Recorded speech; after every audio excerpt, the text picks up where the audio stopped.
আপনাকে স্বাগত জানাই আমাদের অনুষ্ঠানে। আপনি যুক্ত হয়েছেন, আপনার মূল্যবান সময়ের মধ্যে থেকে আপনি আমাদের দিয়েছেন, তার জন্য আমাদের আন্তরিক কৃতজ্ঞতা জানবেন।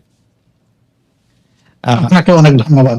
একটি গ্রহণযোগ্য নির্বাচন অন্তর্বর্তী সরকারে করতে হবে। একটি জনপ্রিয় প্রশ্ন এরকম যে আপনারা আওয়ামী লীগকে নির্বাচনে অংশ নিতে দেওয়ার পক্ষে নাকি বিপক্ষে?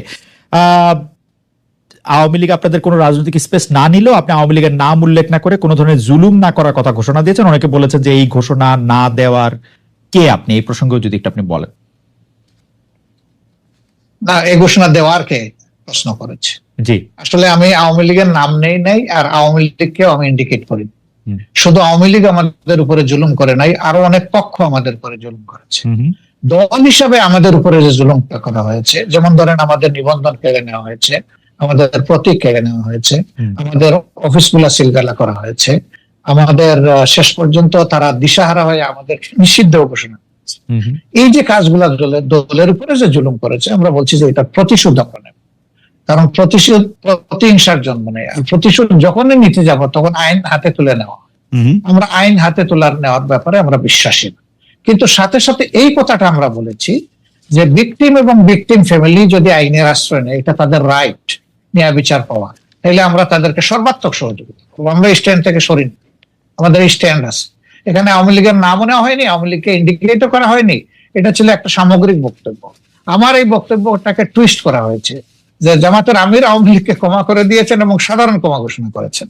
প্রথমটা তো নাই, দ্বিতীয়টা করার আমি কে?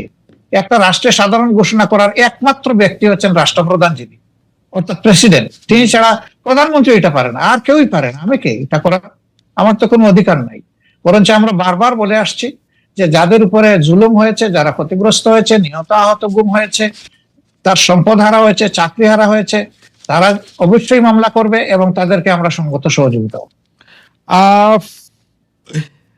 আচ্ছা, এটি অবশ্য আমাদের একটি প্রশ্ন, কারণ হচ্ছে যে পত্রপত্রিকা যেটি ছাপা হলো আওয়ামী লীগকে ক্ষমা করে দেওয়ার ঘোষণা জামায়াতের আমিরের, অনেকেই বলেছেন যে আপনি হয়তো খোলা মনে সাদা মনে সেই ক্ষমাটি ঘোষণা করতেই চেয়েছেন, কিন্তু পরে যখন আপনার দলের লোকেরা বা আপনি ফিরে গিয়ে চাপের মুখে সেটি আবার একটু বক্তব্য অন্যরকম করছেন। বিষয়টি কি ঠিক? মোটেই না, আমি মোটেই না। আমার বক্তব্য টুইস্ট করা হয়েছিল, সেটাকে আমি ক্লিয়ার করেছি।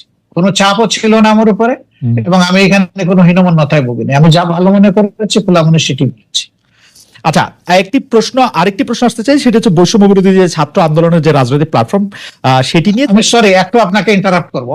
আপনি বলেছিলেন যে আওয়ামী লীগ নির্বাচনে আসুক, তারা রাজনীতি করুক, এটা আমি চাই। জি, আগে আওয়ামী লীগকে ডিসিশন নিতে হবে তারা আসলেই রাজনীতি করবে কিনা, তারা আসলেই রাজনীতি চায় কিনা। কারণ তারা যখনই ক্ষমতায় গিয়েছে তখন তো তারা রাজনীতির বাইরে চলে গেছে। প্রথম পিরিয়ডে শেখ মুজিব সাহেব জীবিত থাকা অবস্থায় তো তিনি বহুদলীয় গণতন্ত্রকে একদম শেষ করে দিয়ে একদলীয় বাকশাল কায়েম করেছে। আওয়ামী লীগ যখনই ক্ষমতায় এসেছে সেই জিনিসটাই এস্টাবলিশ করার চেষ্টা করছে।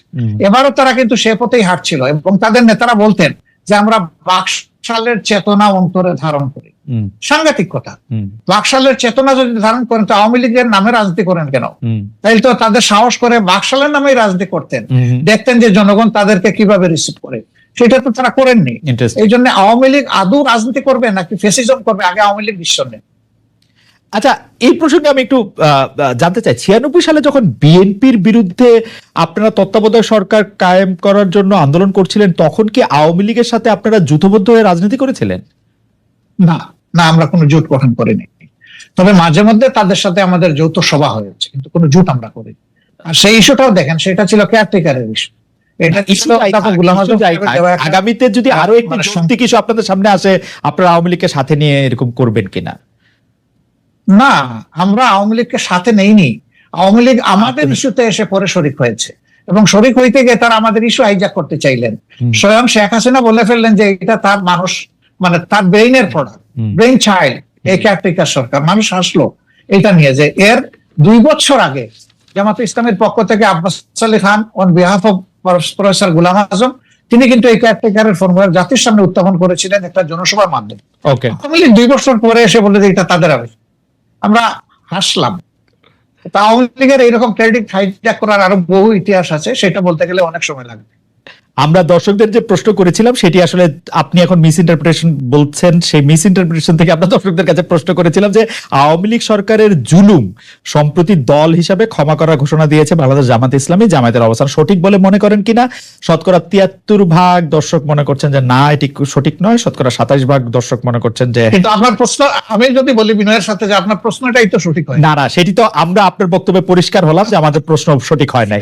তবু যেহেতু যে প্রশ্নটি করেছিলাম, আবার দেন একটু দেখি তারা কি বলে। হ্যাঁ, না ঠিক আছে, আমরা আবারও নিশ্চয়ই এটি আবার জানতে চাইবো যে আমরা আরেকটি এটি করব যে এটি আসলে উনার বক্তব্য নয় বা উনার বক্তব্যকে একটু মোচড় দেওয়া হয়েছে, যেটি ডক্টর শফিকুর রহমান। ভালোই মোচড় দেওয়া হয়েছে। কিন্তু এটি সবাই দলবদ্ধভাবে এই মোচড়টি কেন দিল বা দিতে পারলো বলে আপনার মনে হয় ডক্টর শফিকুর রহমান? আমাদেরকে সবাই খুব ভালোবাসে, তো এই জন্য আমাদের নিয়ে কসলাইতেও ভালো হয়। আপনাদের তো সবাইকে ভালোবাসে, কসলাইতেও ভালোবাসে। আমি একটু আপনার গঠনতন্ত্র থেকে, জামাত ইসলামের গঠনতন্ত্র থেকে একটু পড়ি। জামাত ইসলামের গঠনতন্ত্রের 6 বলছে যে কেবল আল্লাহ তাআলার বিধানকেই একমাত্র হিদায়াত হিসেবে মানিয়া লইবে এবং আল্লাহ তাআলার দেয়া শরীয়তের বিপরীত যাবতীয় নিয়ম নীতি এবং পন্থা পদ্ধতিকে প্রত্যাখ্যান করিবে, মানে জামাত ইসলামের একজন সদস্য। তো আমরা যদি ধরে নেই জামায়াত ইসলামী একটা ইসলামী শরীয়তের বিপরীত নয় এমন একটা শাসন ব্যবস্থা বা এমন একটা রাষ্ট্র ব্যবস্থা কামনা করে বা আশা করে, তাহলে সেটা আসলে কার মডেল বা কোন পৃথিবীর আর কোন দেশের আদলে? মানে এটা কি পাকিস্তানের আদলে, এটা কি সৌদি আরবের আদলে, এটা কি ইরানের আদলে, এটা কিসের আদলে আসলে? আসলে দেখেন, আল্লাহ তাআলার বিধান হলো আল্লাহর সৃষ্টির জন্য। আল্লাহ তাআলা মানুষকে শুধু সৃষ্টি করে নাই, তিনি সমস্ত সৃষ্টির স্রষ্টা। সেই স্রষ্টার পক্ষ থেকে যে বিধানটা আসে সেটা হলো ব্যালেন্সড এবং সবার জন্য উপকারী। আল্লাহ তাআলার কোরআনের অ্যাড্রেস হচ্ছে ইয়া আইয়ুহান নাস, হে মানব জাতি। এটা দিয়ে আল্লাহ তাআলা কোরআনে অ্যাড্রেস করেছেন এবং তার নবীকেও তিনি মানব জাতিরই শুধু নেতা রাখেন নাই, তিনি সমস্ত সৃষ্টির উপরে একটা রহমত স্বরূপ বলেছেন। তো আমরা সেই আদর্শকে অবশ্যই আমরা লালন করি, ধারণ করি এবং আমরা বিশ্বাস করি এর মাধ্যমে মানব জাতির কল্যাণ নিহিত এবং মানব জাতি কল্যাণ পাবে। যেমন ধরেন, একজন কমিউনিস্ট পার্টির সদস্য, তিনি বিশ্বাস করেন যে কমিউনিজম মাধ্যমে মানুষের যারা সোশ্যালিস্ট তারা মনে করেন সোশ্যালিজম মানুষকে মুক্তি দিতে পারবে, অন্তত অর্থনীতি। তো এরকম এক একটা আদর্শ রয়েছে, সেই আদর্শের অনুসারে তার আদর্শকে আপহোল্ড করবেন, এটা খুবই সহজ। আমরাও সেই দিক থেকেই করি। এখন আপনার প্রশ্ন হলো যে এটাকে পাকিস্তান মডেল হবে নাকি অন্য কোনো দেশের মডেল হবে? না, এটা আল্লাহ তাআলা স্রষ্টা আর তার মেসেঞ্জার যারা ছিলেন, শুধু মুহাম্মদ সাল্লাল্লাহু আলাইহি ওয়াসাল্লাম না, এর আগেও যারা পয়গম্বর এসেছেন বা প্রফেট সাল্লাল্লাহু আলাইহি ওয়াসাল্লাম যারা এসেছেন, তারা তাদের যে মডেল, আমরা ওই মডেলটাকেই আমরা সবার মডেলটা দুনিয়ায় এখন বাস্তবে নেই, আছে মুহাম্মদুর রাসূলুল্লাহ সাল্লাল্লাহু আলাইহি ওয়াসাল্লামের মডেলটাই বাস্তবে আছে। ডক্টর রহমান, সেটা হচ্ছে মদিনায়।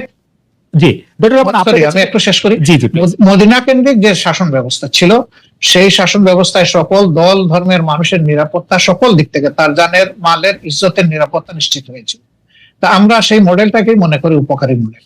ওকে, ডক্টর রহমান, আপনার কাছে কি মনে হয় না যে আপনি মানে মদিনার পরে এটি আর কোন দেশে কার্যকর হয়েছে, কোন একটি মডেল হয়েছে, সেরকম কি আপনার কোনো কিছু একটা মনে হয় যে এইটা আমরা উদাহরণ হিসেবে নিতে পারি কোন আরব বিশ্বে, কোন মুসলিম বিশ্বে, কোন মুসলিম? দেখেন, দুইজন মানুষ যেমন হুবহু সমান হয় না, ঠিক দুইটা সভ্যতা হুবহু সমান আমি পাবো না।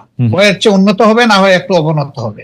রাইট। তো পরবর্তী পর্যায়ে আমরা যদি উসমানিয়া সভ্যতার কথাটা ধরি, সেটা দুনিয়ার বহু জায়গায় বিস্তৃত ছিল এবং এটা 1 বছর 2 বছর, 1 দশক 2 দশক না, বরঞ্চ শতকের পর শতক ছিল।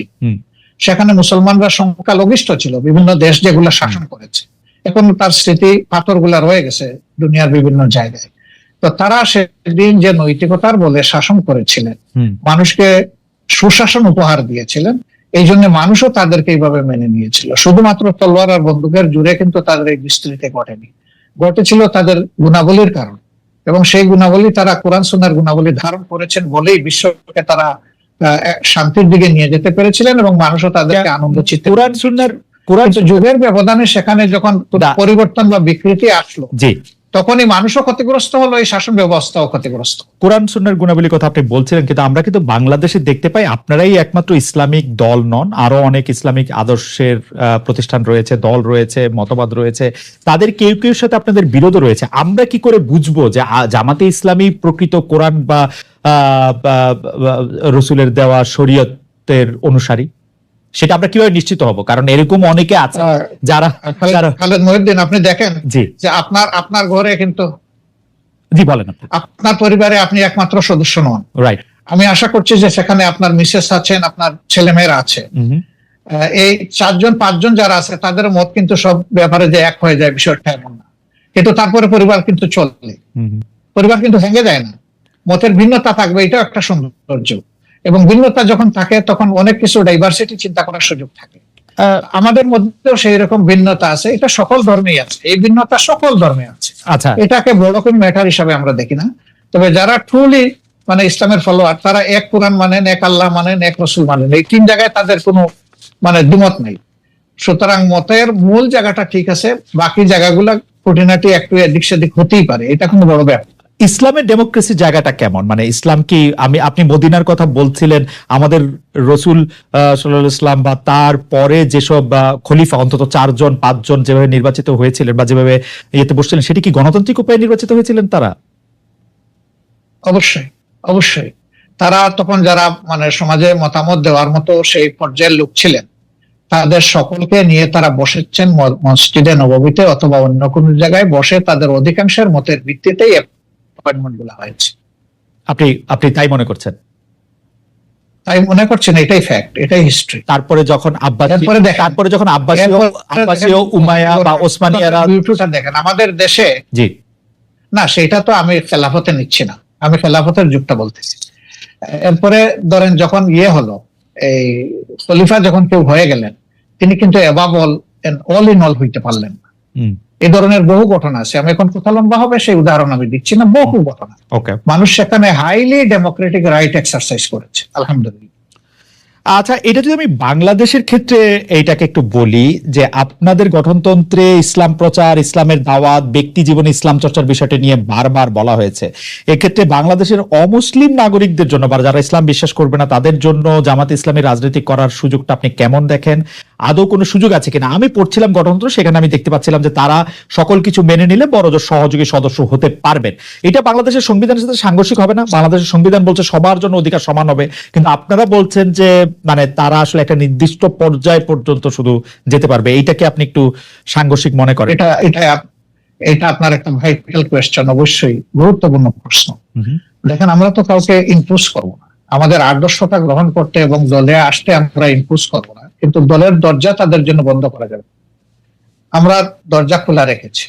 প্রয়োজনে গঠনতন্ত্র তো আল্লাহর কোরআন না, কোরআনের আলোকে রচিত, কোরআন পরিবর্তন করা যায় না, কিন্তু গঠনতন্ত্র পরিবর্তন করা যায়। আমাদের গঠনতন্ত্রের দেখেন যে 22-23তম সংস্করণ পর্যন্ত হয়তো আছে, আপনি পাবেন, রাইট?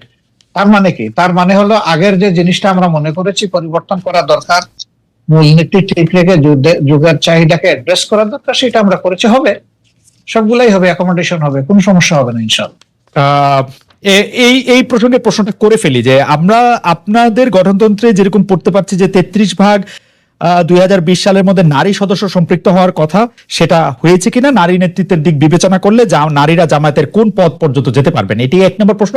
2 নম্বর প্রশ্ন হচ্ছে, জামায়াতের গঠনতন্ত্রে একটা বড় পরিবর্তন এসেছিল কিন্তু আসলে নির্বাচন কমিশনের নির্দেশে, আপনারা তখন এটা খুব খুশি মনে পরিবর্তন করেছেন, সেটা না কিন্তু এটা করেছেন। এই প্রসঙ্গে আপনি একটু কি বলবেন? দুটি প্রশ্ন। আমরা যেটাই করি আমরা ডেমোক্রেটিক ওয়েতে করি, আলাপ আলোচনা করেই করেছি, আমরা একমত হয়ে করেছি। 2 নম্বর হচ্ছে নারী মানে কোটার প্রপোর্শনের যে বিষয়টা বলেছেন, আমরা 33 না, আলহামদুলিল্লাহ এখন নারীদের প্রপোর্শন হচ্ছে 44% আমাদের সংগঠন, এবং তারা আমাদের কেন্দ্রীয় সুরায় আছেন, কর্ম পরিষদে আছেন, সব জায়গায় তারা আছে। বামধারার রাজনীতিবিদরা, ইন্টারেস্টিং, বা বুদ্ধিজীবীরা অনেক সময় ডক্টর ইউনূসকে এনজিও, বিদেশি মডেলের বাংলাদেশে এটি করতে চায়, এটি অনেক সময় বলে থাকেন। আবার ধর্মভিত্তিক অনেক রাজনৈতিক দল ওয়াজের সময় ক্ষুদ্র ঋণ জড়িয়ে ডক্টর ইউনূসের সমালোচনা করে থাকেন। শেখ হাসিনার মতো এরকম প্রায়, আমি যেটিকে বলি যে প্রায় অভব্য অশ্লীল ভাষায় সুদখোর বা এরকম না বললেও ওয়াজের সময় এগুলি নিয়ে অনেক কথাবার্তা বলে থাকে। জামায়াতে ইসলামী আসলে ক্ষুদ্র ঋণ, তারপরে হচ্ছে যে এইরকম একটি ব্যাংক ব্যবস্থা বা এনজিওর কাজকর্মকে কিভাবে দেখে, কিরকম করে দেখে? আচ্ছা দেখেন, উনি কি শুধু সুদের ব্যবস্থা ব্যাংক পরিচালনা করেন? বাংলাদেশে আর কোনো ব্যাংক নাই এরকম। না, এটা তো রাষ্ট্রীয় প্রত্যেকটা আপনি তো অসাধারণ বিতর্কে, এটা তো সোফিস্টদের মতো হলো। ব্যাংকের লোকরা, জি, সেই ব্যাংকে যারা সার্ভিস হোল্ডার এবং যারা ডিরেক্টর, তারা যদি মেইন স্ট্রিম রাজনীতি করার অধিকার রাখেন, ইউনূস সাহেবের সমস্যাটা কোথায়? আমি তো সমস্যার কথা বলছি না, আমি বলছি জামায়াত ইসলামের অবস্থানটা কি। আমার কোনো সমস্যা নাই, আমি তো আমার সবচেয়ে পছন্দের লোক ডক্টর মোহাম্মদ। আমরা আসলে যে কোনো ধরনের ফতোয়াবাজির পক্ষে আমরা না। হ্যাঁ, আচ্ছা, মানুষ ভুল করবে, আপনি তার পজিটিভ ক্রিটিসিজম করেন, তাকে সংশোধন করার চেষ্টা করেন, তাকে ভালোভাবে বলেন, আপনি যে ফিলিংসটা আপনি ক্যারি করেন সেই ফিলিংসটা তাকে পার্সু করেন। কিন্তু তাই বলে আপনি তির্যক ভাষায় তাকে কিছু বলবেন, এটা তো আসলে মানায় না। আচ্ছা, সাবেক প্রধানমন্ত্রী শেখ হাসিনা এখন ভারতে রয়েছেন। আমি বারবার বলি, আমি পার্সোনালি মনে করি বাংলাদেশে যত দুর্বৃত্তপনা রয়েছে সবকিছুর জন্যই আসলে শেখ হাসিনার সাজা হতে পারে, শাস্তি হতে পারে, বিচার হতে পারে।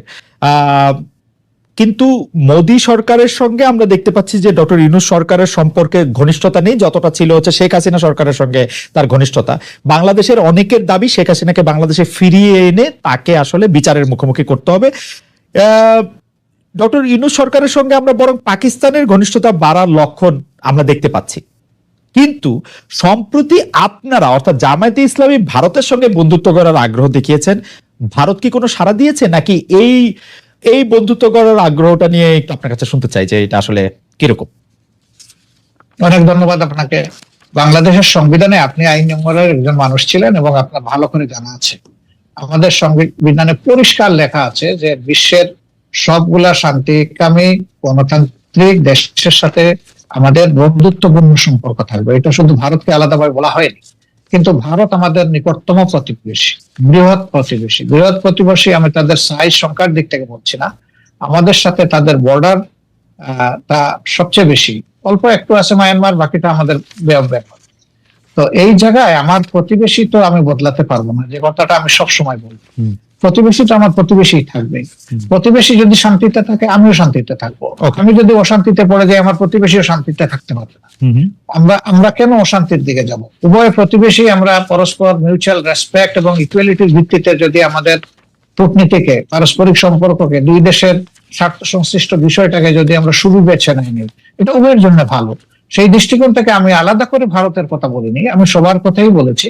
এবং যেহেতু তারা আমাদের নিকটতম প্রতিবেশী, সেই কারণে আমরা প্রতিবেশীর সাথে তাদের পক্ষ থেকে আমাদের পক্ষ থেকে দুই দিক থেকেই সুপ্রতিবেশী সুলভ আচরণটা আমরা পছন্দ করি, দেখতে চাই। আপনার কাছে কি এই সরকারকে একটু দুর্বল সরকার মনে হচ্ছে? মানে এই দাবি জানাতে হচ্ছে কেন? একটা মিসক্রিয়েন্ট ঘটবে, সরকার গ্রেফতার করবে বা করবে না, সেটা তো একটা স্বাভাবিক ঘটনা হওয়া উচিত। এই সরকার কি একটু মানে আপনার কাছে কি মনে হয় যে আপনি একটা রাজনৈতিক নেতা হিসেবে এই সরকার কি একটু দুর্বলতা দেখাচ্ছে, নাকি সরকার সময় নিচ্ছে? কি মনে হয় আপনার? আপনি যেটা বলেছেন যে দাবি কেন জানাতে হবে, সরকারের মেশিনারি তো অটোমেটিক্যালি এটা ফাংশন, রাইট, এটা হওয়া উচিত। কিন্তু দাবিকেই প্রথম, আগে নির্বাচিত বা পলিটিক্যাল গভর্নমেন্ট যারা ছিলেন তাদের কাছে বিভিন্ন দাবি মানুষ উত্থাপন করে না এই সমস্ত বিষয়ে, তাহলে এটাকে আমি আলাদাভাবে দেখবো কেন? এটা দেখার কোনো কারণ নাই। কিন্তু সামগ্রিকভাবে যদি আপনি বলেন, যেহেতু তারা কোনো রাজনৈতিক দল দ্বারা গঠিত বা জোট দ্বারা গঠিত সরকার নয়, এবং যেহেতু 15.5 বছরের অনেক জঞ্জাল জমা হয়েছে, তাদেরকে সেই জঞ্জাল সরাতে গিয়ে তো অবশ্যই